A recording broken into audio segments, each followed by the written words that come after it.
السلام عليكم ومرحبا بكم معايا في نوفيل فيديو. لا فيديو ديال اليوم غادي تكون خاصه بالحساسيه الموسميه او لالرجي سيزونيير او الناس اللي كيكونوا كيتمثل عندهم واحد المجموعه من الاعراض في هذه الوقيته ديال البولين او الوقيته ديال اللقاح ديال الاشجار وديال الزهور وما الى ذلك.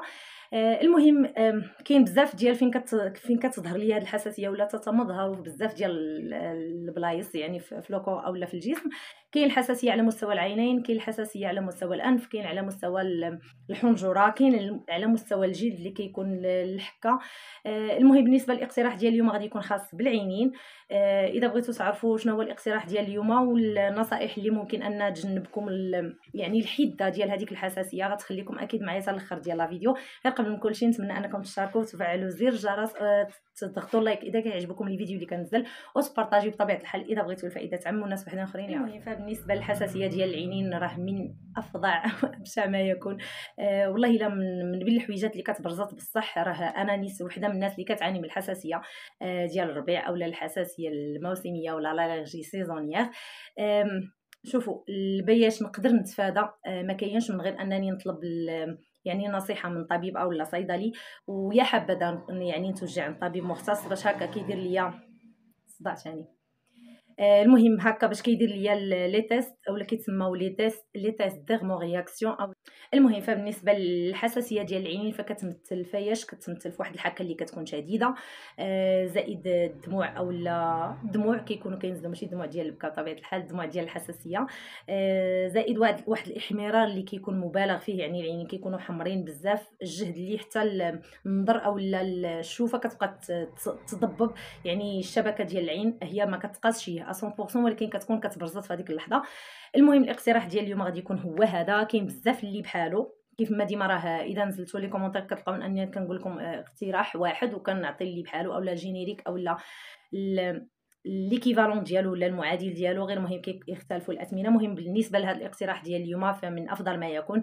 بالنسبه للحساسيه قلت لكم ديال العينين، اذا كنتوا توجهتوا لطبيب مختص وبديتوا تتبعوا يعني على الحساسيه عامه، هذيك الحساسيه ديال الربيع ولا ديك لالرجي سيزونيير، فكيبدا لكم بالفانيد هكذا. اذا بغيتوا يعني نعطيكم علاج كامل، يعني شنو نقدروا ناخذوا من الاول حتى الاخر، فمرحبا خليوه لي في لي كومونتير. بالنسبه قلت لكم اليوم فالاقتراح غادي يكون غير القطاري ديال العينين، يعني مثلا غتمشي للصيدليه وغتطلبي النصيحه. مهم بالنسبه لي انا هذه باش كنصح، كاينين وحدين اللي بحالها انا نقول لكم السميات ديالهم اولا نحاول يعني نصورهم ونخليه لكم هنا اولا هنا. المهم الاقتراح ديال اليوم هو هذا، رونيك كولير، اكيد ما غاديش تكون كتبان، غادي نكابتوريها كيف ما ديما ونخليها. رونيك كولير البرانسيب اكتيف ديالها هو الديكساميتازون راه كيدخل في لي كورتيكويد. تقول لي الكورتيكويد مضره للعينين وكذا وكذا، ما كاينش شي حل واحد اخر، ما كاينش شي حاجه اللي غادي تبرد عليك هذيك الحكه وغتخليك انك تحلي عينيك وتخرجي على برا تقضي شغالاتك من غير هذه. واللي كي بحالها كاينه في ليكم هذه، كاينه ماكسيدرول كولير. هادو كاملين تقريبا فيهم لي بوماد فيهم لي كولير والبوماد، ولكن بالنسبه ليا انا قطره. وغادي يعافاكم غير تردوا البال مزيان الطريقه ديال العلاج باش ما نغلطوش، باش ما نضروش عويناتنا، باش ما نضروش الذات ديالنا وصافي. بالنسبه للرونيك كولير مهم كياخذوها رجال ونساء. بالنسبه للسن فبطبيعه الحال ما منصوحاش للوليدات الصغار، يعني 16 سنه فما فوق، ماشي الوليدات الصغار.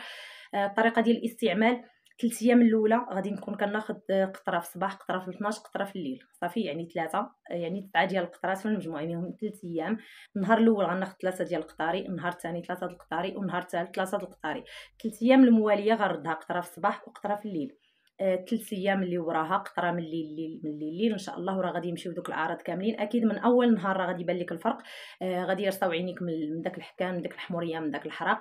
غتبقى دوز شي شويه هنا غتبداو تحسوا بها، لان انا كنستعملها رانا عارفاها، انا من الناس اللي كيعانيو من الحساسيه تقريبا هذه 8 سنين. المهم حوايج وحدين اخرين باش كنداوي بطبيعه الحال تجاوزت المرحله ديال الكولير هذه كنعاون بها وصافي. ما بقاش يعني شي حاجه بسيطه ما بقاش كتقضي لي. كي كنقول لكم ديما كنبداو بالعلاج من الحويجات اللي هما ناقصين، اولا في الماده الفعاله كتكون ناقصه، باش هكذا كيصلح لينا حنا غاديين وحنا كنطلعوا حتى كنوصلوا للسقف ديال دوك المسائل اللي هما مجهدين. يعني ما كنبداوش بالمجهدين عاد نوليو نهبطوا لتحت، ما كيوليوش يقضاو ولا ما كيبقاوش يفيدوا الذات اولا الجسم. الثمن ديالها في لافارماسي داير 24 درهم.